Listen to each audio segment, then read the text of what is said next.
আমরাও বলি আমাদের শরীরে এক ফোঁটা রক্ত থাকা অবস্থায় তোমাদেরকে বাংলার জমিনে রক্ত দেওয়া হবে না, ঠিক কিনা বলেন? প্রয়োজন আবার যুদ্ধ হবে, প্রয়োজন আবার রক্ত দেওয়া হবে, প্রয়োজন আবার শাহাদাতের তামান্না নিয়ে কাপড়ের কাপড় পরে রাজপথে নামা হবে, তারপরেও বাংলাদেশকে বড়দের কাছে ছেড়ে দেওয়া হবে না, ছেড়ে দেওয়া হবে না। রাজি আছেন কারা কারা? হাত তুলে আল্লাহকে দেখায় দেন। আমার মুসলমান ভাইরা গভীর মনোযোগ। আমরা বললাম আল্লাহ ভেজাল মুক্ত কোরআন এই পৃথিবীর জমিনে আপনি নাজিল করেছেন, ভেজাল মুক্ত কিতাব। আল্লাহ আপনার কাছে আমরা জানতে চাই এই ভেজাল মুক্ত কিতাব আপনি দুনিয়াতে কেন নাজিল করেছেন? কোরআন আপনি দুনিয়াতে কেন পাঠিয়েছেন? আমরা যদি আল্লাহকে প্রশ্ন করি, আল্লাহ পাক সঙ্গে সঙ্গে কোরআনুল কারীমের মাধ্যমে জানিয়ে দেয়, বান্দারে শুনে নাও, কিতাবুন আনজালনাহু ইলাইকা লিতুখরিজান নাসা মিনায-যুলুমাতি ইলান নূর।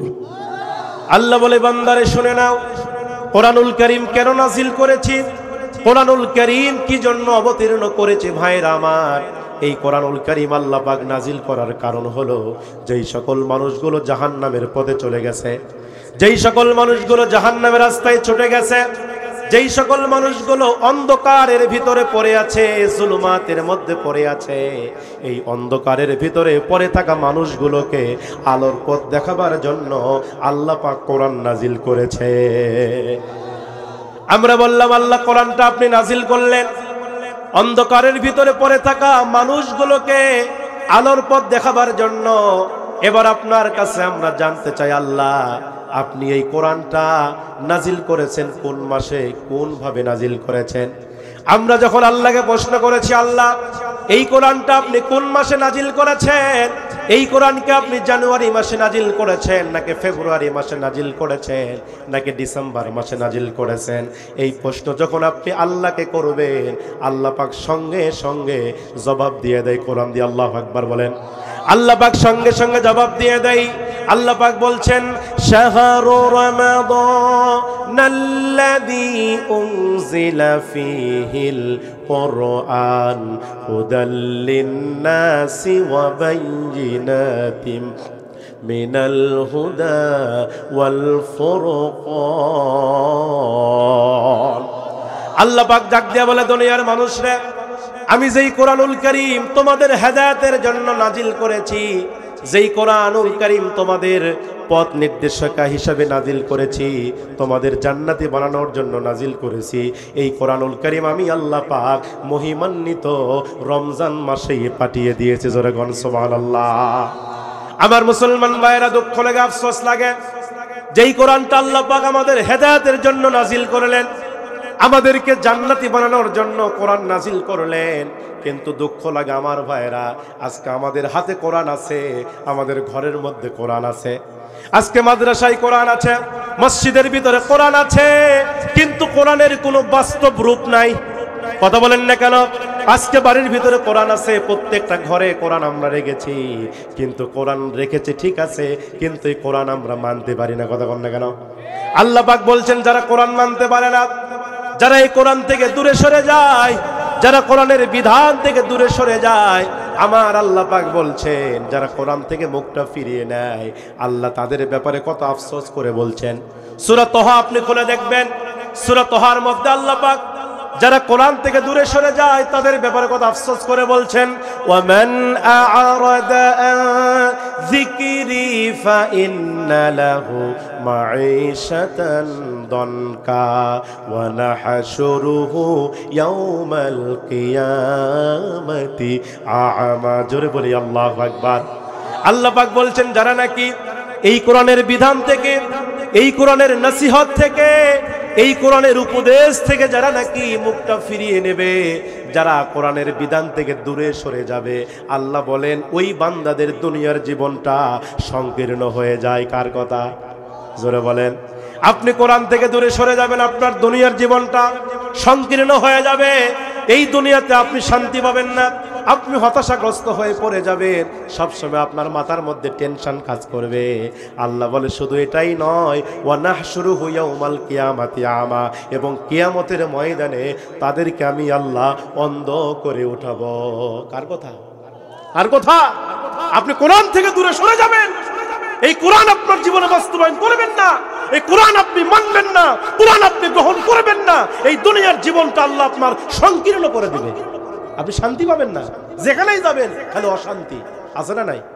এমন লোক আছে না আমাদের সমাজে, দেখবেন কোথাও গিয়ে শান্তি নাই। আরে আপনি তো শান্তি পান না, আপনি কোরআন মানেন না। কথা বলেন না কেন? কোরআন যদি আপনি মানতেন, আপনার পরিবারে যদি কোরআন থাকতো, পরিবারের মধ্যে শান্তি আসতো। আজকে দেখবেন অনেক পরিবার আছে, পরিবারের মধ্যে খালি কলহ বিবাদ, মারামারি ফাটাফাটি। আছে না নাই? জোরে করে আছে না নাই? তার মানে ওই পরিবারে কেন শান্তি? ওই পরিবারে কোরআন নাই। কি নাই? কোরআনের কোনো আমল নাই। আজকে সমাজের মধ্যে অশান্তি। কেন সমাজের মধ্যে অশান্তি? সমাজের মধ্যে কোরআন নাই। দেশের মধ্যে অশান্তি, মারামারি, কিলাকিলি, আজকে দুর্নীতি, আজকে ঘুষ, সুদ, সবকিছু বেড়ে গেছে। কেন? দেশের মধ্যে কি নাই? কি নাই? কোরআন আছে, কিন্তু কোরআনের বাস্তব রূপ নাই। কথা বলেন না কেন? এই কোরআনটা শুধু খালি তেলাওয়াতের জন্য নয়। আজকে কোরআনটা আমরা মনে করেছি তেলাওয়াতের জন্য। আজকে আমার দেশে মুসলমানেরা এই কোরআন তেলাওয়াত করে চুমা খায়, বুকের মধ্যে লাগায় আর তাকের উপর রেখে দেয়, আর মনে মনে চিন্তা করে জান্নাত তো পাইছি। জান্নাত এত সহজ? কথা কন না কেন? কোরআন চুমু খাওয়ার জন্য আসে নাই, কোরআন শুধু তেলাওয়াতের জন্য আসে নাই। হুদাল লিন-নাস ওয়া বাইয়িনাতিন মিনাল হুদা ওয়াল ফুরকান, এই কোরআন এসেছে সত্য মিথ্যার পার্থক্য করে। আল্লাহু আকবার বলে।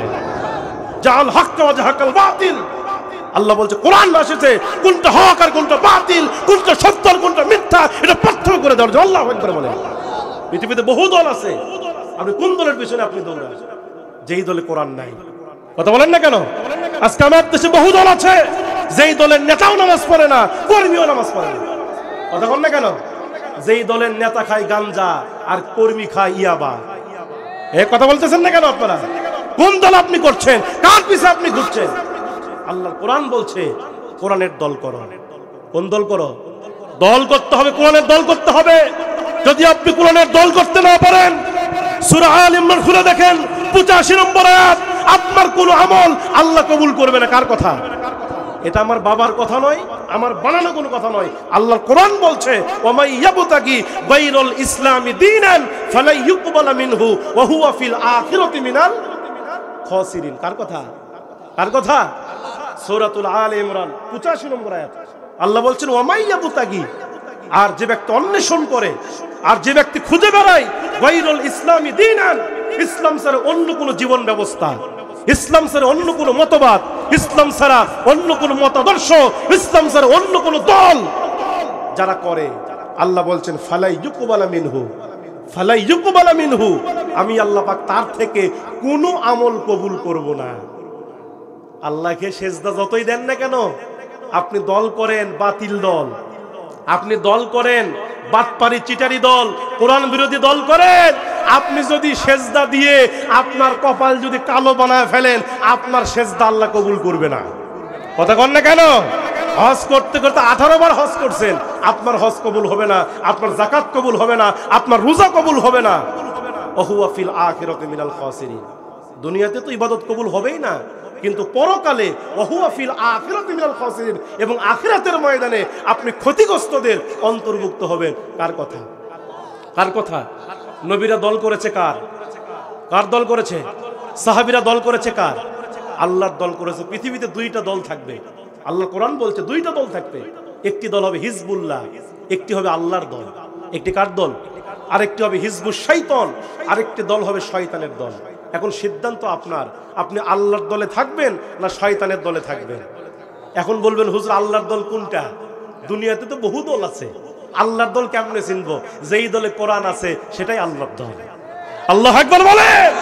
এখন আপনি খেয়াল করবেন, এখন আপনি যাচাই করবেন কোন দলে কোরআন আছে, কোন দল কোরআন চায়, কোন দল কোরআনের শাসন চায়, কোন দল সৎ লোকের শাসন চায়, কোরআনের আইন চায়, ওই দল আপনাকে করতে হবে। কথা বলেন না কেন?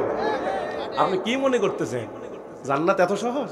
আন হাসিবতুম আন তাদখুলুল জান্নাহ, আন হাসিবতুম আন তাদখুলুল জান্নাহ, তুমি কি মনে করেছো মরবো আর জান্নাতের মধ্যে ঢুকে যাবো?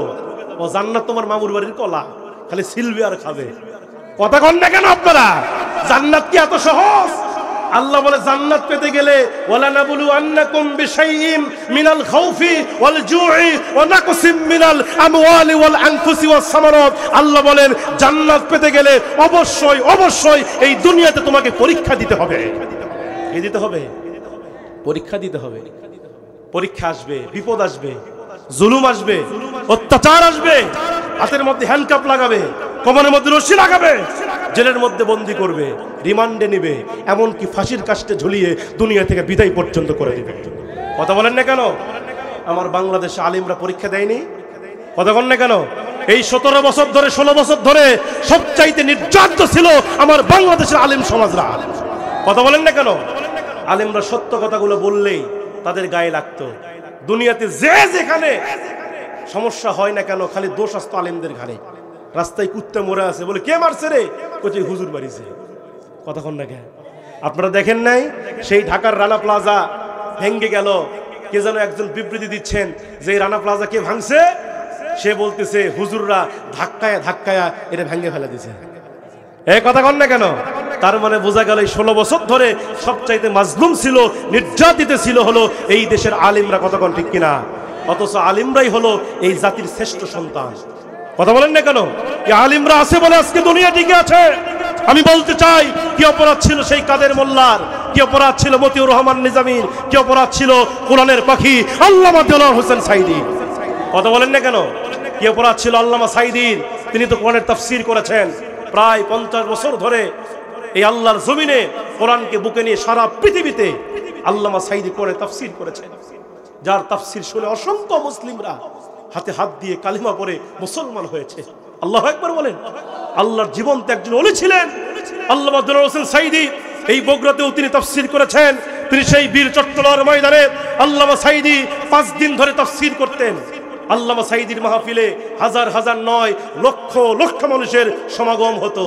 আল্লামা সাঈদী কোরআনকে হাতে নিয়ে বলতেন, এই লক্ষ লক্ষ জনতা আমি সাঈদীর আকর্ষণে আসে না, এই মানুষগুলো আসে আল্লাহর কোরআনের আকর্ষণে।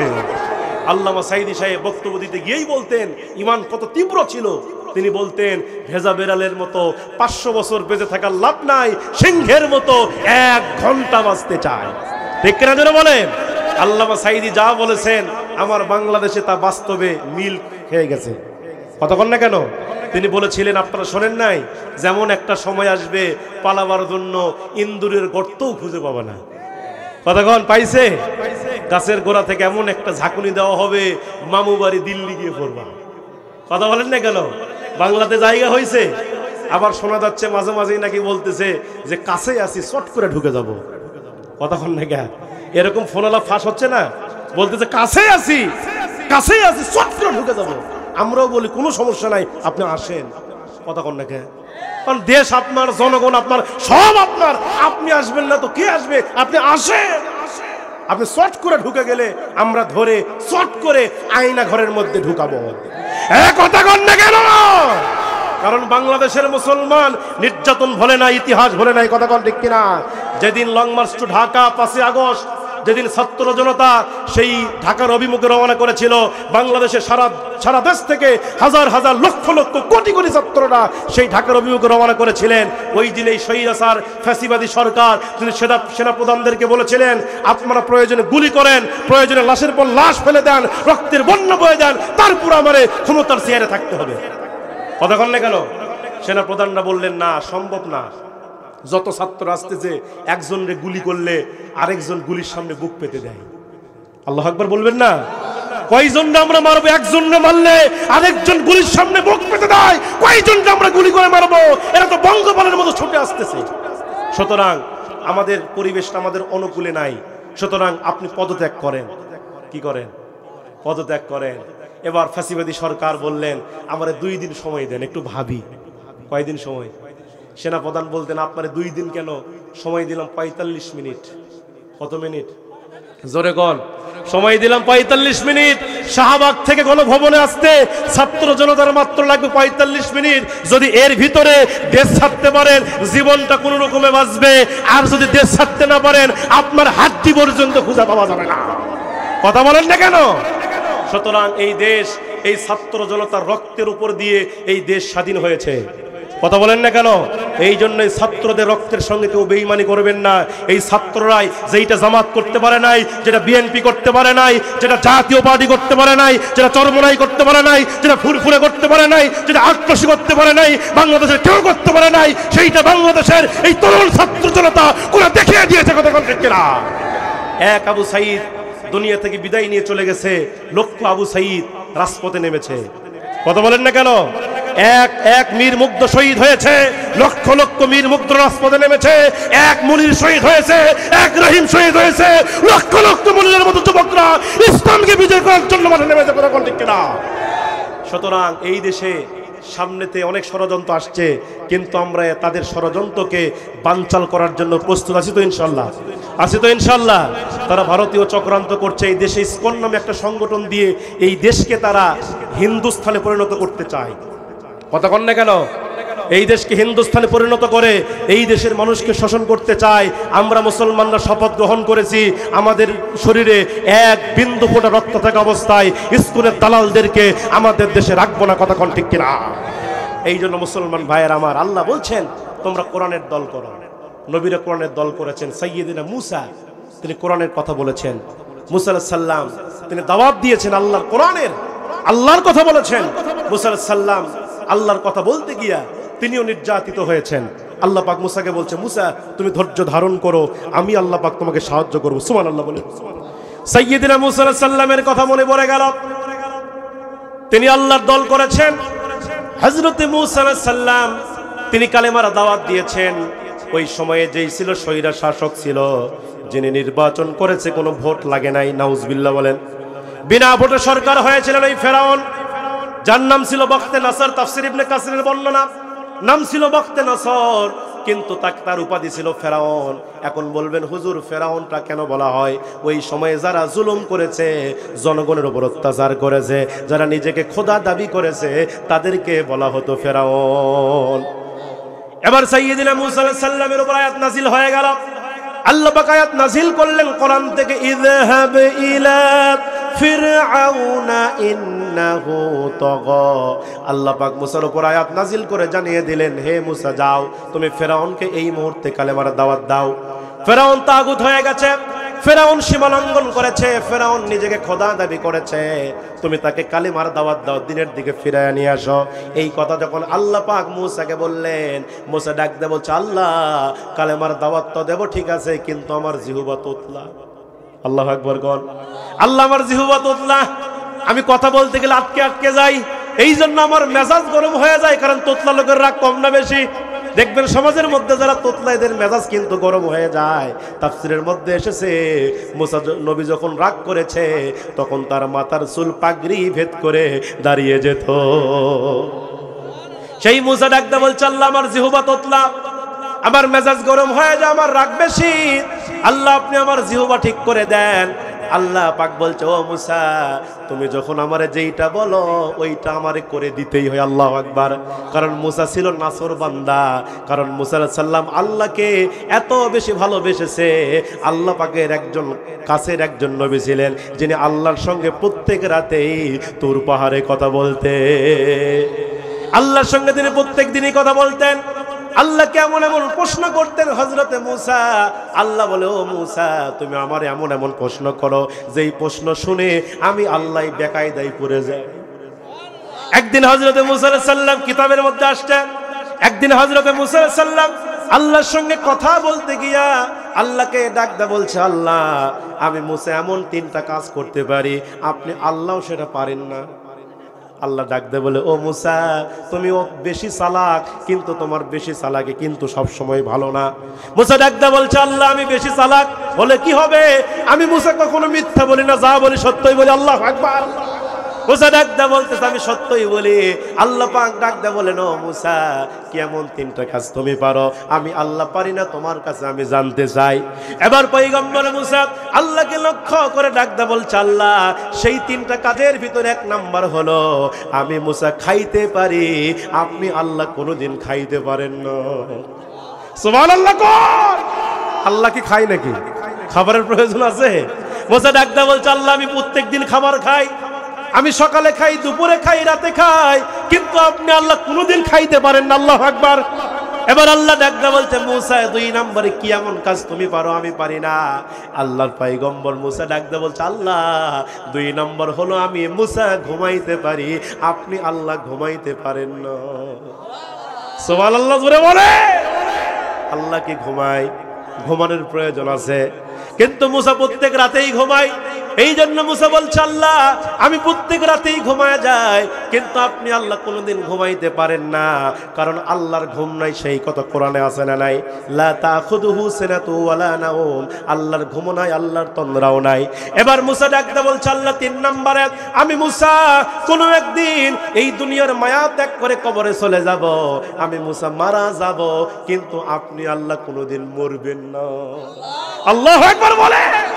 ও আল্লাহ আমি মুসা তো মানুষ, কুল্লু নাফসিন যায়কাতুল মাউত, the man is mortal, আইনামা তাকুনু ইদরিকুমুল মাউতু ওয়ালাউ কুনতুম ফি বুরুজিম মুশাইয়াদা। আল্লাহু আকবার বলে। মুসা বলছে আল্লাহ আমি তো মানুষ, আমি কোনো একদিন মৃত্যুবরণ করব, আমাকে মৃত্যু আক্রমণ করবে, মৃত্যু আমাকে পাকড়াও করবে, আমি যেখানেই থাকি না কেন, কিন্তু আল্লাহ আপনি জীবনে মরতে পারবেন না। সুবহানাল্লাহ বলবেন না? সেই মুসা বলতেছে আল্লাহ আগে আমার কণ্ঠ ঠিক বানায় দেন, জিহ্বা ঠিক বানান, তাহলে আমি কালেমার দাওয়াত দিতে আমার জন্য সহজ হয়ে যাবে। আমার মুসলমান ভাইরা তাফসীর ইবনে কাসিরের বর্ণনা খেয়াল করেন। এবার সাইয়্যিদিনা মুসা আলাইহিস সালাম আল্লাহকে যখন ডাকদা বলছে আল্লাহ আমার কণ্ঠ ভালো বানায় দেন, আল্লাহ পাক ডাকদা বলে মুসা রে তুই টেনশন করিস না, আমি আল্লাহ পাক তোর কণ্ঠকে এই মুহূর্তে ভালো বানায় দিলাম। শুধু তাই নাই মুসা, এই মুহূর্তে আমি আল্লাহ পাক আরেকটা ঘোষণা দিতে চাই, মুসা তোর আপন ছোট ভাই হযরত হারুন, আমি আল্লাহ পাক এই মুহূর্তে তোর ছোট ভাই হারুনকে নবী বানায়া দিলাম। মুসা আলাইহিস সালামের কণ্ঠ ভালো হয়ে গেল, ভাই নবী হয়ে গেল। মুসা আলাইহিস সালাম খুশি হয়ে গেলেন, আনন্দ চিত্তে হযরতে মুসা তিনি এবার কালেমার দাওয়াত নিয়ে চলে গেলেন ফেরাউনের রাজ দরবারে। ফেরাউন তিনি রাজ সিংহাসনে বসে আছে, আল্লাহর পয়গম্বর মুসা তিনি এবার ফেরাউনের রাজ দরবারের মধ্যে ঢুকে বললেন। ফেরাউনের রাজ দরবারের ভিতরে হযরতে মুসা আলাইহিস সালাম যখন ঢুকে বললেন, রাজ দরবারে ঢুকবার পরে এবার ফেরাউন যখন রাজ সিংহাসনে বসে আছে, আল্লাহর পয়গম্বর মুসা এবার ফেরাউনকে দেখা মাত্র বললেন, ও ফেরাউন তুমি এই মুহূর্তে পড়ে নাও লা ইলাহা ইল্লাল্লাহ মুসা কালিমুল্লাহ, এক আল্লাহকে রব বলে স্বীকার করো, এক আল্লাহকে ইলাহা বলে স্বীকার করো, এক আল্লাহকে রাজ্জাক বলে স্বীকার করো, এক আল্লাহকে প্রভু বলে স্বীকার করো। আর আমি মুসা আল্লাহর পক্ষ থেকে নবী, আমাকে তুমি নবী বলে স্বীকার করে নাও। যদি আল্লাহর প্রতি ঈমান আনতে পারো, আমি মুসার প্রতি ঈমান আনতে পারো, ও ফেরাউন আল্লাহ পাক তোমার দুনিয়াতেও শান্তি দিবে, মৃত্যুর পরে জান্নাতি বানায় দিবে। সুবহানাল্লাহ। এই কালেমার দাওয়াত যখন মুসা আলাইহিস সালাম ফেরাউনকে দিচ্ছিলাম, ফেরাউনের কানের মধ্যে এই দাওয়াত পৌঁছে গেল। এই দাওয়াত পৌঁছানোর সঙ্গে সঙ্গে এবার ফেরাউন ডাকতে বলে, ও মুসা তোর কালেমার দাওয়াত বন্ধ করে দে। ফাকালা আনা রব্বুকুমুল আলা, আমি তো তোর খোদা। নাউজুবিল্লাহ। তুই কাক দাওয়াত দেশ? আমি তো তোর রব। কথা কন না কে?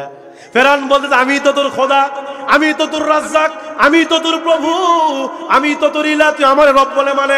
মুসা ডাকতে বলছেন কখনো না, তুমি তো একজন সৃষ্টি মাত্র, আমার সৃষ্টি হলেন একমাত্র আমার আল্লাহ, সুতরাং আমি তোমারে খোদা মানি না, আমি তোমার রব মানি না, আমি তোমার ইলাহ মানি না। এই কথা যখন হযরতে মুসা আলাইহিস সালাম বলল, সঙ্গে সঙ্গে ফেরাউন রাগান্বিত হয়ে গেল, রাগ করতেছে আর বলে, হে মুসা তুই যদি আমার খোদা হিসেবে না মানিস তাহলে তোকে আজকে খায়া ফেলবো, তখন না গা তোকে শেষ করে দেব, দুনিয়া থেকে বিদায় করব। মুসা ডাকদা বলছেন, ও ফেরাউন যতই মারার চেষ্টা করো না কেন আমাকে বাঁচাবেন কে? জোরে বলেন কে? কাউকে মারতে চাইলে মারা যায় না, যদি আল্লাহ পাক কাউরে বাঁচায় দুনিয়ার কোনো মানুষ তারে মারতে পারে না। আবার আল্লাহ যদি কাউরে মারতে চায় দুনিয়ার কোনো মানুষ তারে বাঁচাইতে পারে না, ঠিক কিনা? এই জন্য মুসা বলতেছে, তুমি যতই আমারে মারার চেষ্টা করো না কেন আমাকে বাঁচাবে কে? আমার মুসলমান ভাইয়েরা গভীর মনোযোগ, তাফসীর ইবনে কাসির থেকে বলছি, তাফসীরের বর্ণনা। এবার হযরতে মুসা আলাইহিস সালাম যখন এই কথা বললেন, আল্লাহ আমারে বাঁচাবে, এই কথা বলার সঙ্গে সঙ্গে ফেরাউন আরো রাগান্বিত হয়ে গেছে, বলতেছে এই মুহূর্তে তোরা শেষ করে ফেলবো। এবার ফেরাউন রাগান্বিত হবার পরে তিনি এবার সৈন্যবাহিনী তৈরি করলেন মুসা নবীকে মারার জন্য। তিনি সৈন্য তৈরি করলেন। এবার ফেরাউন তিনি হাজার হাজার সৈন্য তৈরি করলেন, হাজার হাজার সৈন্যবাহিনী তৈরি করলেন। সৈন্যবাহিনী তৈরি করা যখন কমপ্লিট হয়ে গেল, এবার ফেরাউন মুসা নবীকে মারার জন্য আক্রমণ করবে। এবার হযরতে মুসা আলাইহিস সালামকে মারার জন্য যখন আক্রমণ করবে, আল্লাহর পয়গম্বর মুসা তার উম্মতদেরকে এক জায়গায় করলেন। উম্মতদেরকে এক জায়গায় করার পরে এবার মুসা আলাইহিস সালাতু ওয়াস সালাম তিনি দৌড় মারলেন। সুবহানাল্লাহ বলেন। মুসা আলাইহিস সালাম তার উম্মতদেরকে নিয়ে দৌড় মারলেন। মুসা আলাইহিস সালাম যখন দৌড় মেরেছে, মুসা আলাইহিস সালাম যখন দৌড় মেরেছে, এবার ফেরাউন বাহিনী তারা তিনটা দল হয়ে গেল। ফেরাউন বাহিনী তিন দিক দিয়ে মুসা নবীকে আক্রমণ করলো, তিন দিক দিয়ে মুসা নবীকে ধাওয়া করলেন। হযরতে মুসা আলাইহিস সালাতু ওয়াস সালাম, হযরতে মুসা আলাইহিস সালাতু ওয়াস সালাম উম্মতদেরকে দৌড় মারতেছে। দৌড়াইতে দৌড়াইতে হযরতে মুসা আলাইহিস সালাম উম্মতদেরকে নিয়ে এমন একটা জায়গায় ব্রেক হয়ে গেলেন, যেই জায়গাতে ছিল লোহিত সাগর। জোরে কোন কি সাগর? সামনে লোহিত সাগর, মহাসমুদ্র। মুসা আলাইহিস সালাম উম্মতদেরকে নিয়ে থেমে গেলেন, ব্রেক হয়ে গেলেন। ডান দিকে তাকালেন, দেখে ফেরাউন বাহিনী আসতেছে। বাম দিকে তাকালেন, ফেরাউন বাহিনী আসতেছে। পিছন দিকে তাকালেন, ফেরাউন বাহিনী। সামনে হলো লোহিত সাগর। এবার মুসা আলাইহিস সালামের উম্মতেরা মুসাকে ডাকতে বলছেন, আল্লাহর পয়গম্বর মুসা, আজকে বুঝি আমরা ধরা পড়ে গেলাম। আজকে আমরা কোন দিকে যাব? যদি আমরা ডান দিকে পালানোর চেষ্টা করি, ফেরাউন বাহিনী আমাদেরকে ধরে ফেলবে। যদি বাম দিকে পালানোর চেষ্টা করি, ফেরাউন বাহিনী ধরে ফেলবে। পেছন দিকে গেলে ফেরাউন নিজে ধরে ফেলবে। আর সামনে লোহিত সাগর। আজকে আমরা কোন দিকে যাব, কোথায় পালাবো? আজকে বুঝি আমরা ধরা পড়েই গেলাম। এই কথা যখন মুসা আলাইহিস সালামের উম্মতেরা বলতেছিল, আল্লাহর পয়গম্বর হযরত মুসা ডাকদা বলছে, উম্মতেরা রে, তোমরা টেনশন করো না, চিন্তা করো না, তোমরা হতাশ হয়ো না, আমাদের সাথে আমাদের আল্লাহ আছে। আল্লাহু আকবার বলেন। আমাদের সাথে কে আছে? আল্লাহ আমাদেরকে সাহায্য করবে। তোমরা টেনশন করো না, তোমরা সবর করো, ধৈর্য ধারণ করো, আল্লাহর সাহায্য নাযিল হয়ে যাবে। হযরতে মুসা আলাইহিস সালাম তার উম্মতদেরকে এইভাবে সান্ত্বনা দিতেছে, তোমরা ধৈর্য ধারণ করো, সবর করো। ইন্নাল্লাহা মা'আস সাবিরিন, নিশ্চয়ই আল্লাহ ধৈর্যশীলদের সাথে আছে। মুসা আলাইহিস সালাম উম্মতদেরকে ধৈর্য শেখাচ্ছে। মুসা আলাইহিস সালাম উম্মতদেরকে তাকওয়া শেখাচ্ছে। তোমরা আল্লাহকে ভয় করো, আল্লাহর সাহায্য নাযিল হয়ে যাবে, তোমরা ধৈর্য হারা হয়ো না। এই কথাগুলো বলার পরে এবার আল্লাহর পয়গম্বর হযরতে মুসা তিনি এবার দুইটা হাত তুলে আল্লাহর কাছে দোয়া করা শুরু করলেন। আল্লাহকে ডাকতে বলছে, আল্লাহ আজকে আমরা বিপদের মধ্যে পড়ে গেছি। আল্লাহু আকবার বলেন। আল্লাহ আজকে আমরা বিপদের মধ্যে পড়ে গেছি। আল্লাহ আমরা ডান দিকে গেলে ফেরাউন বাহিনী ধরে ফেলবে, বাম দিকেও গেলে ফেরাউন বাহিনী ধরে ফেলবে, পেছন দিকে গেলে ফেরাউন ধরে ফেলবে, আর সামনে আমাদের লোহিত সাগর, মহাসমুদ্র। আল্লাহ আমরা আজকে কোথায় পালাবো? আপনি আসমান থেকে সাহায্যকারী হয়ে যান, আসমান থেকে সাহায্য নাজিল করেন।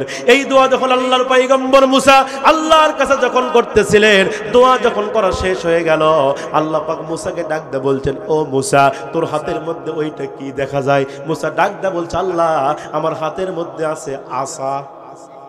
আসা মানে কি? আরো আস্তে কোন? আসা মানে কি? মুসা বলতেছে, আল্লাহ আমার হাতের মধ্যে আছে লাঠি।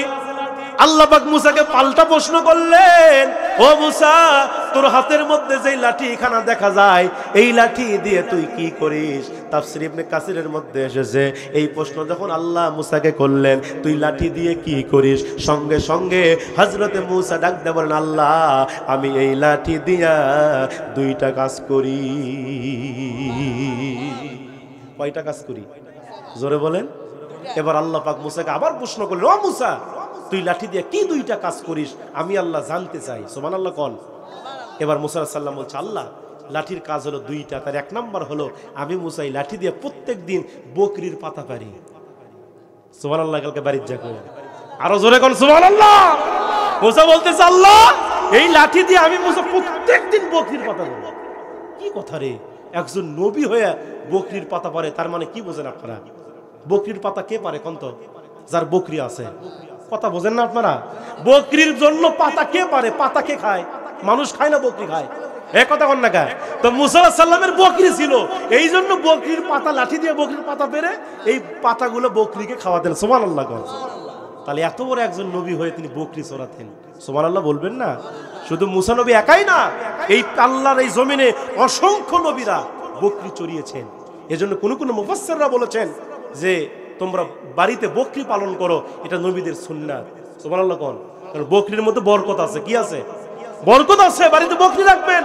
এই বকরি নবীরা চড়িয়েছেন, নবীরা বকরি চড়িয়েছেন, এমনকি আল্লাহর নবী নিজে বকরি চড়িয়েছেন। সুবহানাল্লাহ বলবেন না? নবীজি বিশ্ব নবী, আবার বিশ্ব রাখাল ছিলেন।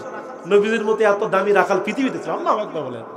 নবীজির সব গুণ ছিল, বিশ্ব নেতা, বিশ্ব নবী, বিশ্ব স্বামী, বিশ্ব কমান্ডার, বিশ্ব নানা। সুবহানাল্লাহ, সব দিক দিয়ে আমার নবী ছিলেন 100। তো মুসা আলাইহিস সালাম বলছে, আল্লাহ আমি এই বকরির পাতা পারি লাঠি দিয়া। আমার মুসলমান ভাইয়েরা, এখান থেকে বোঝা যায় নবীরা বকরি চড়িয়েছেন। আমার মুসলমান ভাইয়েরা, এই নবীরা শুধু নবী ছিলেন না, এই নবীরা ছিলেন সমাজের নেতা। কথা বলেন না কেন? নবীরা শুধু নবী ছিলেন না, সমাজের নেতা। আর আমরা ইমামদেরকে মনে করি এরা শুধু মসজিদের নেতা। অথচ ইমাম মানে কি? যে মসজিদের নেতাগিরি করতে পারে সে সমাজেও নেতাগিরি করতে পারে। এই কথা কন না কে? কিন্তু আমাদের সমাজে কয় মোল্লার দহুল মসজিদ পর্যন্ত। কথা কন না কে? হুজুররা বড় হুজুর রাগ টাগ করলে ওরা হয়তো মসজিদ পর্যন্ত যাওয়া পারবে। কথা কন না কে? মসজিদের বাইরে হুজুর। আমার ভাইরা না, আল্লাহর নবী হুজুর ছিলেন কিনা, ইমাম ছিলেন কিনা? আবার আল্লাহর নবী মদিনার প্রেসিডেন্ট ছিলেন। সুবহানাল্লাহ। আপনি কি মনে করেন? ইসলামকে কি মনে করেন আপনি? হুজুররা শুধু মসজিদ ইমামতি করে খাবে? কথা বল না কেন? আল্লাহর নবী ছিলেন মসজিদের নেতা, সমাজের নেতা, রাষ্ট্রপতি ছিলেন, দেশের প্রধানমন্ত্রী। আল্লাহু আকবার বলেন। ইসলাম কি খালি ইমামতির জন্য আসছে? ইসলামকে আপনি বোঝেন নাই। Islam is not only religion. Islam শুধু একটি ধর্ম নয়, but also a complete code of life. Islam হলো একটা পরিপূর্ণ জীবন ব্যবস্থার নাম। কথা বল না কেন? ইসলাম দিয়ে যেমন মসজিদ চলবে, ইসলাম দিয়ে যেমন মাদ্রাসা চলবে, সেই ইসলাম দিয়া সমাজ এবং রাষ্ট্র চালাতে হবে। কথা বলেন না কেন? ইসলাম দিয়ে যদি রাষ্ট্র চলে, ইসলাম দিয়ে যদি সমাজ চলে, তাহলে ওই সমাজের মধ্যে অশান্তি থাকবে না। আচ্ছা বলেন তো, মসজিদের মধ্যে কি অশান্তি আছে? আপনি যতই দল করেন, আওয়ামী লীগ, বিএনপি, যে দল করেন না কেন, বাংলাদেশে বহু দল আছে না নাই? কিন্তু মসজিদের মধ্যে কয় দল হয়? কথা কন, কয় দল? ওখানে আর কয় না যে তুই জামাতের লোক, তুই পিছনে কাতারে থাকতো, তুই রাজাকার। এই কথা কন না কে? তার মানে মসজিদে জামাত নাই, বিএনপি নাই, আওয়ামী লীগ নাই, জাতীয় পার্টি নাই, কোনো দল নাই। মসজিদের মধ্যে কয় দল? তাহলে মসজিদের মধ্যে শান্তি আছে না নাই? মসজিদে কোরআন আছে, এজন্য শান্তি আছে। কিন্তু সমাজের মধ্যে কোরআন নাই, এই জন্য শান্তিও। এই জন্য মুসলমান ভাইয়ের আমার, নবীরা শুধু নবী ছিলেন না, তারা ছিলেন সমাজের নেতা। এই জন্য নেতা হয়ে যদি বকরি চড়াতে পারে, আজকে আমিও বলতে চাই, আমার দেশে যারা নেতা হতে চান তারাও আগে বকরি চড়ান। এই কথা বল না কে? আপনি যদি সমাজের নেতৃত্ব দিতে চান, নেতা হতে চান, আগে আপনি বকরি চড়ান। যদি বকরি চড়ানোর মতো ক্ষমতা আপনি রাখেন, তাহলে দেশের জনগণের সেবা করার ক্ষমতা রাখবেন। কারণ বকরি চড়ানো সহজ কাম নয়। যার বাড়িতে বকরি আছে এদেরকে জিজ্ঞেস করে দেখেন, যখন বকরিকে গোসল করাতে নিয়ে যায়, ওর তো খেলা শুরু হয়ে যায়। এই কথা হন না কে? আপনি টানবেন এই দিকে আর ওই খালি মারবে এই দিকে। আছে না নাই? যখন আছে না নাই? এই জন্য আমি সব মাহফিলে বলতেছি যে যারা আমাদের সামনেতে নেতাগিরি করবে, এদেরকে আগে 10-12টা বকরি কিনে দেন, তুই আগে বকরি চড়া। কথা কন না কে? যদি বকরি চড়ানোর মতো ধৈর্য থাকে, তাহলে দেশের জনগণের সেবা করার ধৈর্য থাকবে। কথা কন ঠিক কিনা? কিন্তু দুঃখ লাগে ভাইয়েরা আমার, এই 16 বছর ধরে, 17 বছর ধরে আমি দেখেছি আমার দেশের নেতারা কি বকরি চড়াইছে?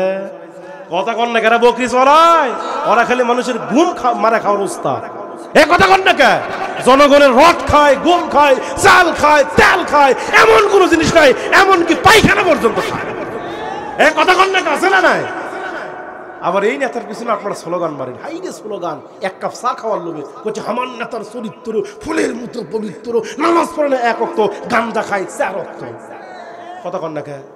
এই কথা কন, আছে না? এই নেতার পিছনে আপনি স্লোগান মারতেছেন। আপনি কি কোরআন বুঝেছে? কোরআন কি আপনি বোঝেন? আমার মুসলমান ভাইয়েরা, নবীরা শুধু নবী ছিলেন না, তারা ছিলেন নেতা। কিন্তু আজকে আমার দেশের নেতারা নামাজ পড়তে চায় না, মাথায় টুপি দিতে চায় না, পাঞ্জাবি পড়তে চায় না, কিন্তু নির্বাচন আসলে নামাজ ছাড়ে না। কথা কন না কেন? সামনে ভোট, নির্বাচন, ওরে শালা মাথার মধ্যে একটা টুপি লাগায়। কি লাগায়? এই এলাকায় নাই, অন্য এলাকার কথা করছি, ঢাকার কথা করছি। মাথার মধ্যে একটা টুপি লাগায়। কি লাগায়? কথা কয় না আপনারা? কি লাগায়? মাথায় টুপি লাগায়, গায়ে পাঞ্জাবি দেয়, আবার মাঝে মাঝে তসবিহ টিপে, মনে হচ্ছে জিবরাইলের খালাতো ভাই। এই কথা কন না কে? এক আসরের নামাজ ভোটের আগে 4 বার পর্যন্ত পড়ে। কয়বার পড়ে? যেখানেই যায় এখানে নামাজের ওয়াজ। ভাইরা আমার, আসরের সময় হয়ে গেছে, নামাজ পড়েছেন আপনারা? নামাজ পড়েছেন? বলে না, নামাজ পড়ি নাই। বলে কি করতেছেন এখানে বসে বসে? আসেন আমরা নামাজ পড়ি। কি পড়ি? নেতা সাহেব লোকদেরকে নিয়ে জামাতের সাথে নামাজ পড়ছে। কি পড়ছে? জামাতের সাথে নামাজ পড়ছে। নামাজ শেষ হয়ে গেছে, নেতা সাহেব লোকদের কাছে ভোট চাইছে। ভোট চাওয়া যখন শেষ, নেতা সাহেব সামনে একটু এগিয়ে যায়, দেখে 1-1.5 কিলো পরে আরেকটা বাজার, কিছু লোকজন বাজারে বসে আছে। বলতেছে, ভাইরা আমার, আপনারা কি আসরের নামাজ পড়েছেন? বলে না, নামাজ তো পড়ি নাই। বলে কি করতেছেন এখানে? নামাজ না পড়ে কি করতেছেন? আসেন আমরা জামাতে নামাজ পড়ি। কি বলি? নেতা সাহেব ওখানেও গিয়া দ্বিতীয় আসরের জামাত পড়ছে। কয় নাম্বার জামাত? 2 নম্বর। আবার যা তৃতীয় চতুর্থ পর্যন্ত জামাত আমার দেশ আসরের নামাজে এই নেতারা পরে। কথা কোন ঠিক কিনা? দেখবেন এই সকল নেতারা নির্বাচিত হওয়ার আগে এই জাতির সামনে দাঁড়িয়ে দাঁড়িয়ে বহুবাদ আদায় বলে, যদি আপনারা আমাকে নির্বাচিত করেন, জয়যুক্ত করেন, আপনাদের এইটা দিব, আপনাদের সেইটা দিব, প্রয়োজনে সব দিব। রড দিয়া। কি দিয়া? রড। রড রড ছিলেন না? সব দিব রড দিয়া। কিন্তু নেতা সাহেব নির্বাচিত হওয়ার পরে ওই জনগণকে রড দেয় না, ওইখানে আঁকা আনা বাঁশ দেয়। এ কথা করা আছে না নাই? এই জন্য আগামীতে আমরা নেতা নির্বাচন করতে চাই, ইসলামের নেতা, কোরআনের নেতা। এই দেশে আমরা ভাবির শাসন দেখেছি, এই দেশে আমরা বাবুর শাসন দেখেছি, এই দেশে আমরা চাচার শাসন দেখেছি। একটা বারের জন্য আল্লাহর কোরআন দেখতে চাই, ইসলাম দেখতে চাই। আপনারা কি রাজি আছেন? হাত আল্লাহকে দেখায় দেন।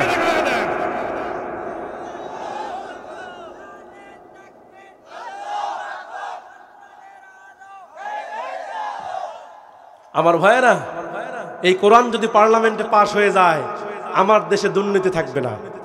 এই কথা বল না কেন? এই কোরআন যদি পার্লামেন্টে পাশ হয়ে যায়, আমার দেশে টেন্ডারবাজি থাকবে না।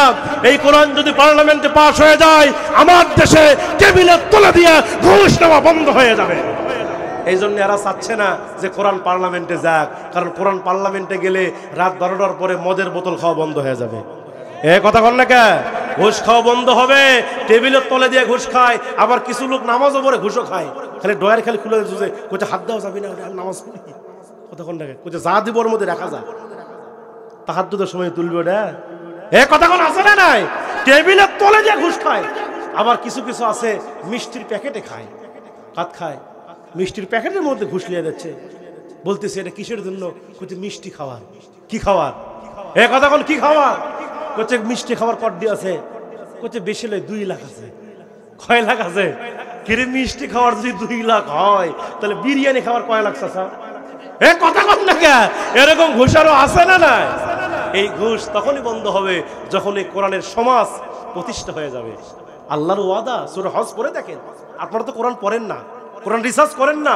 এই কোরআন রিসার্চ করেন, গবেষণা করেন না কেন? সূরা হজ্জের 41 নম্বর আয়াত আপনি খুলে দেখেন, আল্লাহ গ্যারান্টি দিচ্ছে, ওয়াদা করছে যে এই মুমিনরা যদি রাষ্ট্রের ক্ষমতা পায়, মুমিনরা যদি রাষ্ট্রের দায়িত্ব পায়, এই মুমিনরা সর্বপ্রথম 4টি কাজ সমাজে কায়েম করবে। কয়টি কাজ করবে? 4টি কাজ বাস্তবায়ন করবে। আল্লাযীনা ইম্মাক্কান্নাহুম ফিল আরদি ওয়া আকামুস সালাহ ওয়া আতাবুজ যাকাহ ওয়া আমারু বিল মারুফ ওয়ান নাহি আনিল মুনকার। কার কথা? কার কথা? সূরা হজ্জের 41 নম্বর। আজকে খুলে দেখবেন, বাড়িতে গিয়ে তাফসীর মেলাবেন, তাফসীরে জালালাইন মেলাবেন, ইবনে কাসির মেলাবেন, তাফহিমুল কোরআন, সব তাফসীর এক জায়গায় করবেন। দেখেন আল্লাহ এখানে কি বলছেন। আল্লাহ বলছেন মুমিনরা যদি রাষ্ট্র ক্ষমতায় চলে যায়, এরা সবার আগে এই 4টা কাজ আগে করবে। কয়টা কাজ? 1 নাম্বার আকামুস সালাহ, সমাজের মধ্যে নামাজ কায়েম করবে। কি করবে? নামাজ প্রতিষ্ঠা করবে। আজকে আমাদের সমাজের ভিতরে নামাজের সংখ্যা বেশি না বেনামাজের সংখ্যা বেশি? এই জোরে কন না কে? 500 জন লোক যদি থাকে, 50 জন লোক নামাজ পড়ে না। কথা কন না কে? ওর কি আবার মশান বেশি? ওরে শালা, এক ওয়াক্ত নামাজ পড়ে না। আবার হুজুরের সামনে গিয়া খালি বুকের বোতাম খুলে দিয়া খালি কলার ঝোঁকা, হুজুর আমি নামাজ না বললে কি হবে? আমার ঈমান ঠিক আছে। কথা কন। এরকম বাটপার আছে না নাই? এ জোরে কোন আছে না নাই? এক ওয়াক্ত নামাজ পড়ে না। ওই প্রত্যেক জুমার দিনে যায়, 5 ওয়াক্ত নাই, খবর নাই। হচ্ছে জুমার দিন শুক্রবার আসলে হচ্ছে ভাই আজকে নামাজের দিন। কিসের দিন? শুক্রবার বলে নামাজের দিন। আর শনিবার রবিবার এলে কিসের দিন? এ কথা কন না কে? শুক্রবার আসলে নামাজের দিন, তাড়াতাড়ি মসজিদে যাওয়া লাগবে। এমনও মুসল্লি আমি দেখেছি আমার বাংলাদেশে, মসজিদে সবার শেষে যায়, আবার সবার আগে মসজিদ থেকে বের হয়। ইমাম সাহেব ডান দিকে সালাম ফিরেছে, বাম দিকে শেষই হয়নি, আর জুতা হাতত নিছে। এ কথা কখনো আছে না নাই? ওই সেরা স্যান্ডেল নিয়ে যা, নতুন স্যান্ডেল বিদায় হয়। যেদিন ধরা খায় হচ্ছে হুজুর বদল হচ্ছে, কিরে নতুনটাই বদল হয়, এ কথা কোন আছে না? এই জন্য আল্লাহ বলছেন মুমিনরা যদি রাষ্ট্র ক্ষমতায় যায়, এক নম্বর কি করবে? সমাজের মধ্যে নামাজ প্রতিষ্ঠা করবে। এক ওয়াক্ত নামাজ কাজা করলে 6 মাস জেল। কয় মাস জেল? 6 মাস জেলে। বেনামাজি জীবনেও নামাজ পড়েনি, ওই মসজিদে 3টার দিকে খেলে দেখবে হুজুর তাড়াতাড়ি আজান দেয়। কথা কন না কেন? কথা কন না কেন? এই জন্য আমার ভাইয়ের, আমাদের ওয়াজ দিয়ে নামাজের কাম হবে না। সারা জীবন হুজুররা ওয়াজ করতে করতে শহীদ হয়ে যাচ্ছে, এমনও হুজুর ওয়াজ করতে করতে মরে গেছে পর্যন্ত। তারপরেও সমাজের মধ্যে নামাজের সংখ্যা বাড়তেছে। অথচ যদি রাষ্ট্রীয়ভাবে যদি নামাজের বিল পাস করা হতো, কয়দিন আগে আপনারা দেখেন নাই এই করোনা ভাইরাসের সময় মুখে মাস্ক পরতে হবে, এ কথা বল না কেন? মাস্ক পরেন না আপনারা? মানে বাড়ির থেকে বাজারে গেলেই কিছু লেখ বাদ না লেখ ওই মাস্ক আগে লিছে, এ কথা কন না? কারণ মাস্ক না নিলেই যে পিছনে খালি বাড়ি হবে। কথা কন, এরকম ছিল না? এই বিল পাস ছিল, এটা আইন ছিল, এই জন্য সবাই এটা আমল করছে। এই করোনা আইন যদি, নামাজের যদি আইন যদি পাস হয়ে যেত, আমার দেশে আর কখনো বেনামাজি থাকতো? 2 নম্বর আল্লাহ বলছেন ওয়া আতাবুজ যাকাত। আল্লাহ পাক বলছেন মুমিনরা রাষ্ট্র ক্ষমতায় গেলে এই সমাজের মধ্যে যাকাত চালু করবে। কি চালু করবে? যাকাত ভিত্তিক অর্থনীতি চালু হয়ে যাবে। আজকে আমার সমাজের মধ্যে যাকাত সঠিকভাবে আদায় হয় না। 54,000 লোক কোটিপতি। কত হাজার লোক? এ কথা বলেন আমার সাথে। এগুলো জরিপ করে বলছি, মিথ্যা কথা বলছি না। প্রায় 54,000 লোক বর্তমানে আমার দেশে কোটিপতি। এদের এত টাকা, সারা রাত টাকা গুনলে টাকা গোনা শেষ হবে না, এত পরিমাণ টাকা এদের। এই সকল মানুষ যদি সঠিকভাবে আমার দেশে যাকাত দিত, আমার তো মনে হয় আমার দেশে দরিদ্র থাকতো না। এ কথা বলেন না কেন? কিন্তু নেতা সাহেবের যাকাত হয় 2 কোটি টাকা, আর নেতা দেয় 5 লাখ। কথা বলেন না কেন? যাকাত হয়েছে 5 কোটি টাকা, নেতা সাহেব দেয় 10 লাখ। আবার 7 দিন আগে থেকে এলান করতেছে, মাইকিং করতেছে, অমুক নেতা অমুক দিনের যাকাতের শাড়ি আর লঙ্গি দিবে। এমন মাইকিং শোনেন না আপনারা? জোরে কোন শোনেন না আপনারা? পেপার পত্রিকা এলান করতেছে অমুক নেতা অমুক দিনে যাকাত দিবে। আপনি কি যাকাত আল্লাহকে খুশি করার জন্য দিচ্ছেন নাকি মানুষকে দেখানোর জন্য দিচ্ছেন? এ কথা বলেন না কেন? যাকাত আপনাকে দিতে আল্লাহর জন্য, যাকাত ফরজ। আর আমার দেশে একটা সিস্টেম দেখি, যাকাতে শাড়ি লুঙ্গি দেয়। কি দেয়? কই পাইছেন এই হাদিস? আপনি আমাকে আপনি দেখান যে যাকাতের শাড়ি লুঙ্গি দিতে হয়। কই পাইছেন এই হাদিস? মিথ্যা কথা। যাকাতের শাড়ি লুঙ্গি দেওয়ার বিধান ইসলামে নাই। যাকাতের সরাসরি অর্থ প্রদান করতে হবে। কথা কোন ঠিক কিনা? কি দিতে হবে? টাকা দিতে হবে। কারণ যাকাতের অর্থের মালিক কে? আমার কথা কি কষ্ট পাচ্ছেন? কথা কি বুঝতে কষ্ট হচ্ছে? এগুলাই তাফসীর, এগুলাই ওয়াজ। ওই ফাতেমার কিচ্ছা বলে সারা রাত ধরে কান্দা কান্দা ওই কিচ্ছার দিন এখন নাই। কথা কোন ঠিক কিনা? আমার ভাইয়েরা, যাকাত দিতে হবে সরাসরি। যাকাতের অর্থ, যাকাতের অর্থ প্রদান করতে হবে। এই যাকাতের অর্থ গরিব দুঃখীদের বাড়িতে বাড়িতে গিয়ে এই যাকাতের অর্থ আপনাকে প্রদান করতে হবে। আমার মুসলমান ভাইয়েরা, এই জন্য যাকাতের শাড়ি আর লুঙ্গি দেওয়া যাবে না। আর সবচাইতে উত্তম হলো যদি আপনার 5 লক্ষ টাকা যাকাত ফরজ হয়েছে, 5 জন বেকার যুবককে, বেকার যুবক 5 জনকে 5টা ইজি বাইক কিনে দেন। কথা বল না কেন? 5 জন বেকার যুবককে 5টা ইজি বাইক কিনে দেন। এই 5 জন বেকার যুবক 1 বছর ইজি বাইক চালায়া পরবর্তী বছরে সে নিজে আবার যাকাত প্রদান করবে। সুবহানাল্লাহ কবেন না? এটা যাকাতের সিস্টেম। আর আজকে আমার দেশে কি দেয়? হয়তো 10 টাকা, 20 টাকা, 50 টাকা, 100 টাকা। যারা যাকাত খায় এরা সারা জীবন খালি যাকাতই খাচ্ছে, যারা যাকাত দিচ্ছে এরা সারা জীবন খালি যাকাতই দিচ্ছে। সারেনার কোনো উন্নতি হচ্ছে না। কথা বলেন না কেন? এই জন্য মুসলমান ভাইয়েরা গভীর মনোযোগ। আল্লাহ বলেন মুমিনরা যদি রাষ্ট্র ক্ষমতায় যদি চলে যায়, মুমিনরা রাষ্ট্রের কর্তৃত্ব পেয়ে যায়, আল্লাহ বলেন এই মুমিনরা নামাজকে সমাজের মধ্যে প্রতিষ্ঠা করবে, যাকাত ভিত্তিক অর্থনীতি চালু করবে, 3 নম্বরে সৎ কাজের আদেশ করবে, সমাজের মধ্যে সৎ কাজগুলো চালু করবে। আমার ভাইয়েরা, এই সৎ কাজের কথা আল্লাহ পাক বলছেন। আল্লাহ পাক কোরআনে বলছেন কুনতুম খায়রা উম্মাতিন উখরিজাত লিন-নাসি তা'মুরুনা বিল মা'রুফি ওয়া তানহাউনা আনিল মুনকার। জোরে বলি আল্লাহু আকবার। আল্লাহ বলছেন কুনতুম খায়রা উম্মাত, তোমরাই হলে সর্বশ্রেষ্ঠ জাতি, তোমরাই হলে শ্রেষ্ঠ উম্মাত। উখরিজাত লিন-নাস, তোমাদেরকে বের করা হয়েছে মানুষের কল্যাণের জন্য। তোমাদের কাজ হবে 2টা, তোমাদের কাজ হবে 2টা। তা'মুরুনা বিল মা'রুফ, তোমরা সৎ কাজের আদেশ করবে, ওয়া তানহাউনা আনিল মুনকার, এবং অসৎ কাজগুলোকে বাধা দিবে। কার কথা? জোরে বলেন কার কথা?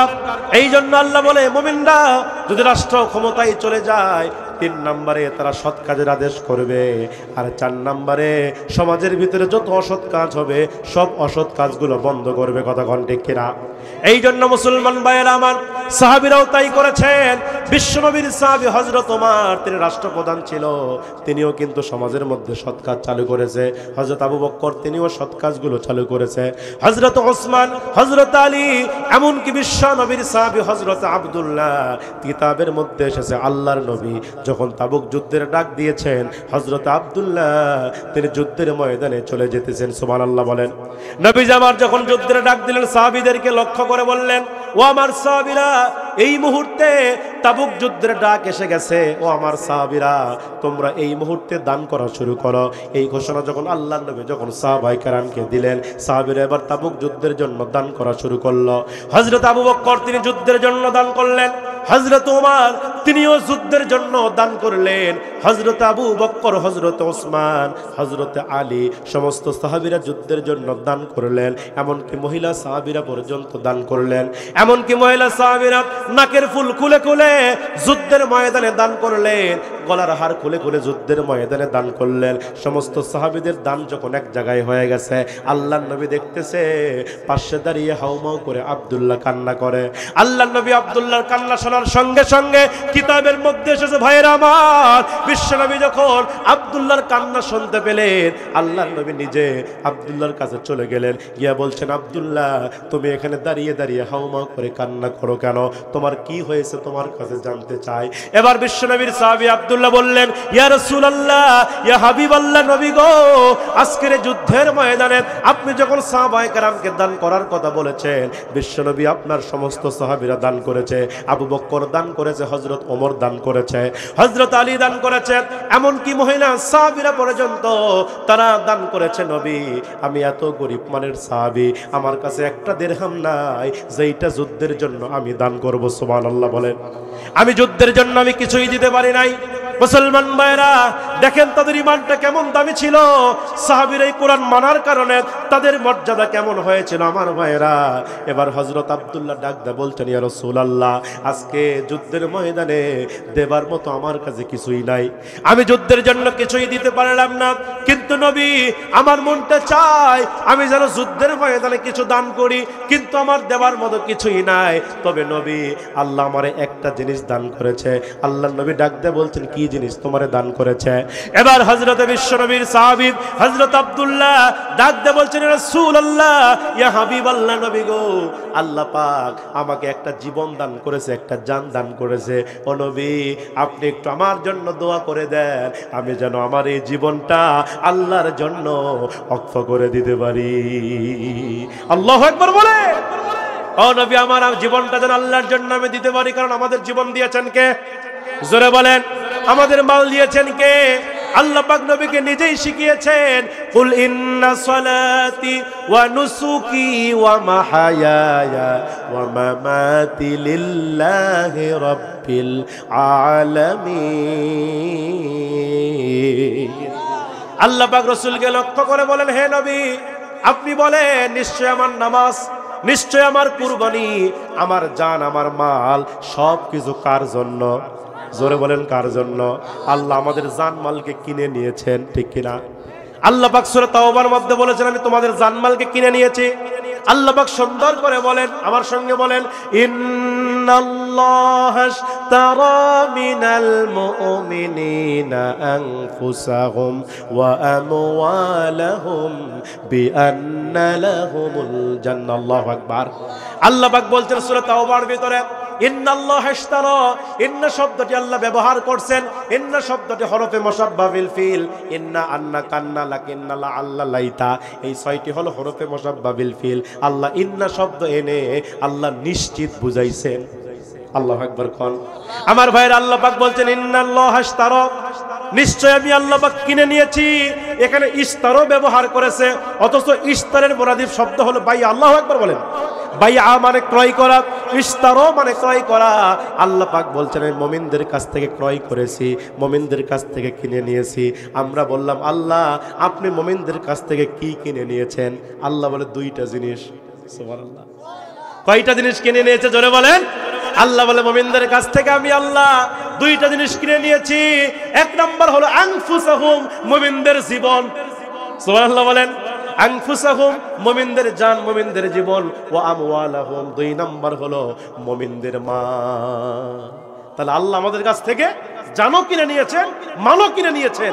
এখন আমরা আল্লাহকে প্রশ্ন করলাম, আল্লাহ আপনি তো জানও নিলেন, মালও নিলেন, আপনি কি দিবেন? সুবহানাল্লাহ। আমরা যদি ধাপের হাটে ধান বিক্রি করি তাহলে আমাদেরকে কি দেওয়া হয়? কি দেয়? আলু বিক্রি করলে কি দেয়? সরিষা বিক্রি করলে কি দেয়? আমরা বললাম আল্লাহ জানও দিলাম, মালও দিলাম, জানও বিক্রি করলাম, মালও বিক্রি করলাম, আপনি আমাদেরকে কি দেবেন? আল্লাহ বলেন বি আন্না লাহুমুল জান্নাহ, আমি তোমাদেরকে জান্নাত দিয়ে দেব। সুবহানাল্লাহ বলে। তাহলে আল্লাহকে যদি আমরা জান দিতে পারি, মাল দিতে পারি, আল্লাহ আমাদেরকে কি দিবেন? আমাদের শেষ ঠিকানা আমরা তো সবাই আশা করি আমরা কই যাব? জান্নাতে। জান্নাতে শান্তি আছে না নাই? জান্নাতে শান্তি আছে না নাই? জান্নাতে এত শান্তি হবে, আল্লাহর নবী বলেছেন জান্নাতের ভিতরে এই বান্দাকে দুধের নহর দেওয়া হবে। সুবহানাল্লাহ। শরাবের নহর দেওয়া হয়, মদের নহর। এখন কবে হুজুর মদ খাওয়া তো হারাম। আরে ভাই, এই দুনিয়ার এই পচা মদ নয়, ওটা হবে সারাবান তহুরা, পবিত্র মদ। সুবহানাল্লাহ। পবিত্র মদ আল্লাহ দিবেন এবং জান্নাতের ভিতরে মুমিনদের খাবার থাকবে। আজকে দুনিয়াতে আমরা গাছ লাগাই, আচ্ছা বলেন তো গাছের গোড়া কই থাকে? কথা কয় না, মানে বোঝাই না এরা। গাছের গোড়া থাকে নিচে আর ফল ধরে উপরে। গাছের গোড়া থাকে কি নিচে আর উপরে কি ধরে? কিন্তু জান্নাতের ভিতরে গাছের গোড়া থাকবে উপরে আর ফল থাকবে নিচে। সুবহানাল্লাহ বল।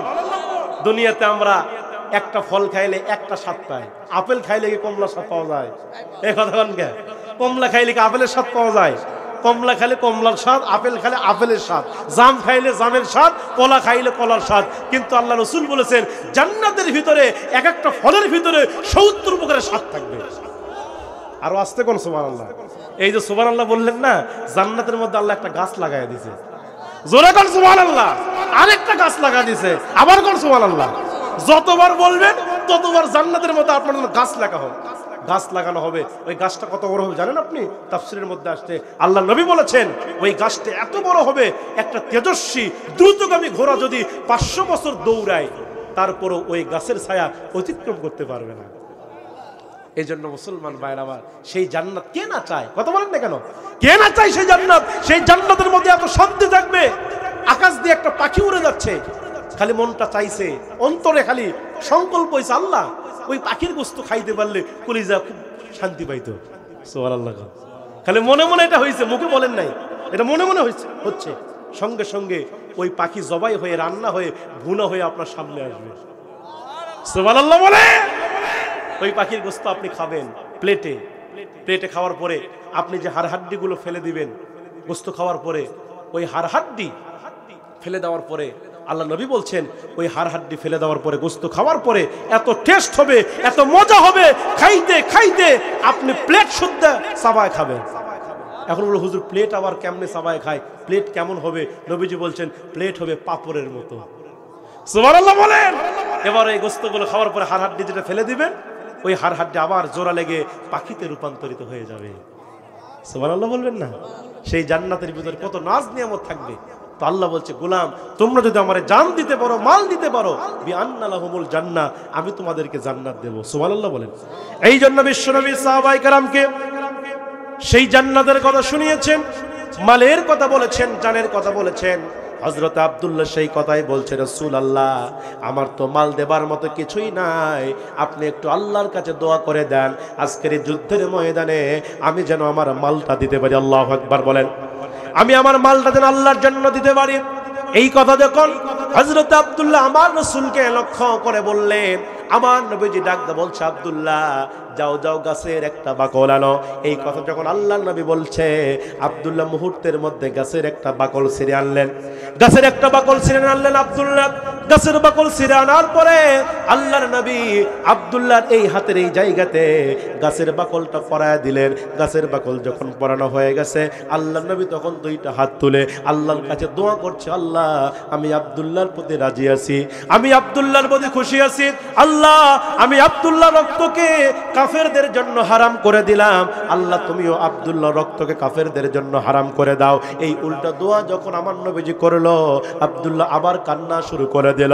নবী আমার দোয়া কমপ্লিট করলেন। দোয়া যখন শেষ করলেন, আল্লাহর নবী আব্দুল্লাহকে ডেকে ডেকে বলছে, আব্দুল্লাহ রে, তুমি আবার কেন কান্না শুরু করে দিলা? আবার কেন কান্না স্টার্ট করে দিলা? বলো আব্দুল্লাহ, তুমি কেন কান্না করো? আব্দুল্লাহ ডাকতে বলছেন, ইয়া রাসূলুল্লাহ, ইয়া হাবিবাল্লাহ, নবী গো, আমি চাইলাম যুদ্ধের ময়দানে শহীদ হতে, আমি চাইলাম আমার জীবনটা আল্লাহর জন্য দিতে, কিন্তু আপনি আমার রক্তকে কাফেরদের জন্য হারাম করলেন কেন? আপনি আমার জন্য উল্টা দোয়া করলেন কেন? এই জন্য আমি আব্দুল্লাহ হাউমা করে কান্না করি। আল্লাহর নবী ডাকতে বলে, আব্দুল্লাহ রে, তুমি তোমার কান্না বন্ধ করে দাও। ও আব্দুল্লাহ, তোমার কলিজার ভিতরে জিহাদের তামান্না থাকার কারণে, তোমার কলিজার ভিতরে আল্লাহর ভয় থাকার কারণে, এই কোরআন মানার তিনি প্রতিজ্ঞা করার কারণে, আব্দুল্লাহ, তুমি যদি বাড়িতে জ্বর হয়ে মারা যাও, আল্লাহ তোমাকে শহীদ মৃত্যু হিসেবেই কবুল করে নিবে।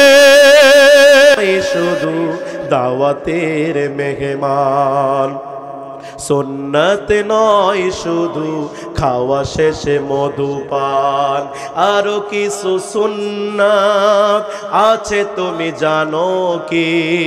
জানলেও জীবনে কখনো তা মানো কি? ঠিক কিনা বলেন?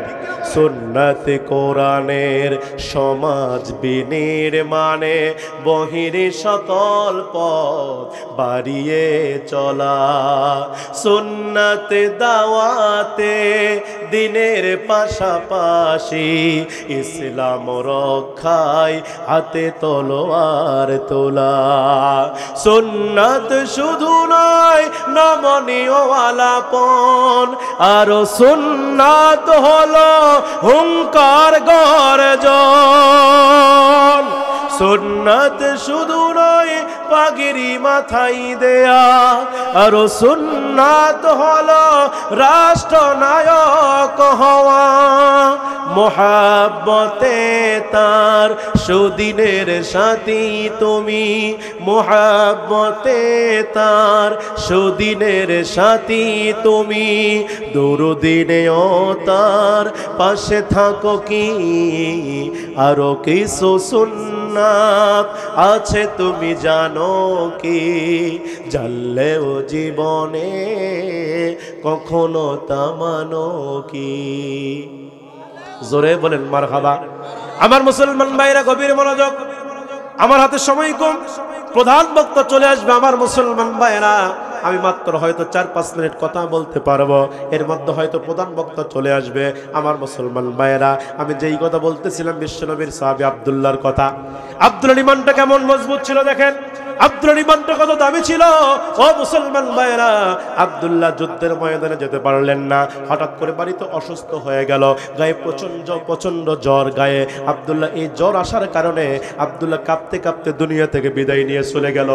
আব্দুল্লাহ যখন দুনিয়া থেকে বিদায় নিয়ে চলে গেছে, এই খবরটা আল্লাহর নবীর কানে পৌঁছে গেল।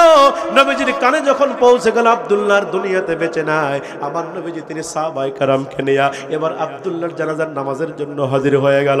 আল্লাহর নবী নিজে আব্দুল্লাহর জানাজার নামাজের ইমামতি করলেন। জানাজার নামাজ যখন কমপ্লিট হয়ে গেছে, আল্লাহর নবী তিনি এবার আব্দুল্লাহর লাশটা যখন কবরের মধ্যে সাহাবীরা নামাবে, আল্লাহর নবী বললেন, সাহাবীরা একটু দাঁড়াও, আমি রাসূল কবরের মধ্যে নামতে চাই। আল্লাহর নবী তিনি কবরের মধ্যে নেমে গেলেন। নবী আমার যখন কবরের মধ্যে নেমে গেছে, এমন সময় হযরতে আব্দুল্লাহর লাশটা দুইজন সাহাবী কবরের মধ্যে নামায়া দিয়েছে।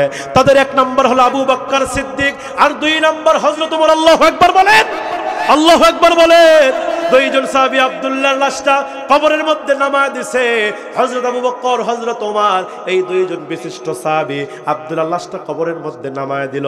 আল্লাহর নবী কবরের মধ্য থেকে আব্দুল্লাহর লাশটা তিনি রিসিভ করলেন। নবী আমার আব্দুল্লাহর লাশটা ধরলেন। ধরার পরে আল্লাহর নবী আব্দুল্লাহর লাশটা কবরের মধ্যে নামায় দিছে। কবরের মধ্যে নামায়া আল্লাহর নবী লাশটা কবরের মধ্যে নামায়া দিয়া তার মাথাটা কিবলামুখ করে ঘুরায়া দিলেন। ঘুরায়া দেওয়ার পরে সাহাবীরা কবরের মধ্যে মাটি দিল। হযরত আব্দুল্লাহ তিনিও মাটি দিলেন। সবাই যখন সাহাবীরা যখন কবরে মাটি দিল, বিশ্বনবী আমার তিনিও মাটি দিলেন। মাটি দেওয়া কমপ্লিট যখন হয়ে গেছে, আল্লাহর নবী আব্দুল্লাহর কবরের পাশে দাঁড়ালেন। দোয়া দরুদ পড়ার পরে আল্লাহর নবী আব্দুল্লাহর জন্য 2টা হাত তুললেন। সুবহানাল্লাহ বলেন। আব্দুল্লাহর জন্য নবী আমার 2টা হাত তুললেন। দুইটা হাত তুলে আল্লাহর নবী হযরত আব্দুল্লাহর জন্য দুইটা হাত তুলে দোয়া করছে, আল্লাহ আজকের এই সন্ধ্যা পর্যন্ত আমি আমার আব্দুল্লাহর প্রতি রাজি আছি, খুশি আছি, আল্লাহ তুমিও আমার আব্দুল্লাহর প্রতি রাজি খুশি হয়ে যাও। এই দোয়া যখন আমার নবীজি করতেছিল, পাশে দাঁড়িয়ে ছিল আব্দুল্লাহ ইবনে মাসউদ। আব্দুল্লাহ ইবনে মাসউদ চোখের পানি বের করে হাউমা করে কান্না করে আর বলে, আজকের লাশটা যদি আব্দুল্লাহ না হয়ে আমি আব্দুল্লাহ ইবনে মাসউদের হতো, না জানি আমার কপালটা বড় ধন্য হয়ে যেত। নারায়ে তাকবীর, নারায়ে তাকবীর। বক্তা কি আসতেছে? কত দূরে? হ্যাঁ আসছে? নারায়ে তাকবীর, নারায়ে তাকবীর। প্রধান বক্তা রাস্তায় আছে, আমার ভাইরা সময় কম, যেহেতু আমাকে নির্দিষ্ট সময় দিয়েছেন যে হুজুর এর মধ্যে শেষ করতে হবে, তো সব কথা বলা লাগবে কিনা, কথা কন না কেন? যদি আপনি আপনাকে একটা বিষয় বুঝাইতে না পারি, কথা বলেন ঠিক কিনা? এই জন্য মুসলমান ভাইরা আমি কোরআন বুঝাচ্ছি আপনাদেরকে, এবং এই কোরআন আপনাকে মানতে হবে। এবং আমি দৃষ্টান্ত দিলাম যে সাহাবীরা কোরআন মেনেছেন, কোরআন মানার কারণে তারা তাদের জীবনটা পর্যন্ত আল্লাহর জন্য উৎসর্গ করেছেন। আমার মুসলমান ভাইয়েরা, আজকে সাহাবীরা নাই, কিন্তু সাহাবীরা যে কোরআন মেনেছে সেই কোরআন আমাদের সামনে আছে না নাই? এই কথা বলেন আছে না নাই? সাহাবীরা আজকে দুনিয়াতে নাই, কিন্তু কোরআন আছে আমাদের সামনে। কিন্তু দুঃখ লাগে, আফসোস লাগে, কোরআন থাকার পরেও আজকে হতভাগা জাতি কোরআন মানতে পারে, কথা কোন ঠিক কিনা? কিন্তু আপনাদেরকে সিদ্ধান্ত নিতে হবে, আপনাদেরকে সংঘবদ্ধ হতে হবে, আপনাদেরকে নিয়ত করতে হবে কোরআন মানবো। রাজি আছেন তো ইনশাআল্লাহ? কোরআন মানবো, কোরআন দিয়ে নিজের জীবন গড়ব, সমাজ গড়ব, রাষ্ট্র গড়ব। যদি কেউ বাধা দিতে আসে তাহলে ছাড় দেব না, কথা কোন ঠিক কিনা? আজকে আমার বাংলাদেশে কোরআন বিরোধী বহু ষড়যন্ত্র এখনো আছে না নাই? তোর এখন আছে না নাই? কোরআন বিরোধী ষড়যন্ত্র বন্ধ হয়নি। এই কথা কন না কেন? স্বাধীনতা এখনো আমরা পরিপূর্ণ পাইনি, কারণ কোরআনের পার্লামেন্ট এখনো প্রতিষ্ঠা হয়নি। আমার দেশ নিয়ে এখনো আন্তর্জাতিক ষড়যন্ত্র চলছে। কথা বলেন না কেন? আমার দেশ নিয়ে, বিশেষ করে আমাদের পার্শ্ববর্তী দেশ, এই দাদা বাবুরা, এই ভারতের প্রেতাত্মারা আমার এই দেশ নিয়ে সূক্ষ্ম ষড়যন্ত্র করছে, কথা কোন ঠিক কিনা? তারা মাঝে মাঝেই বলছে এই ঢাকাকে নাকি দিল্লিতে পরিণত করতে চায়।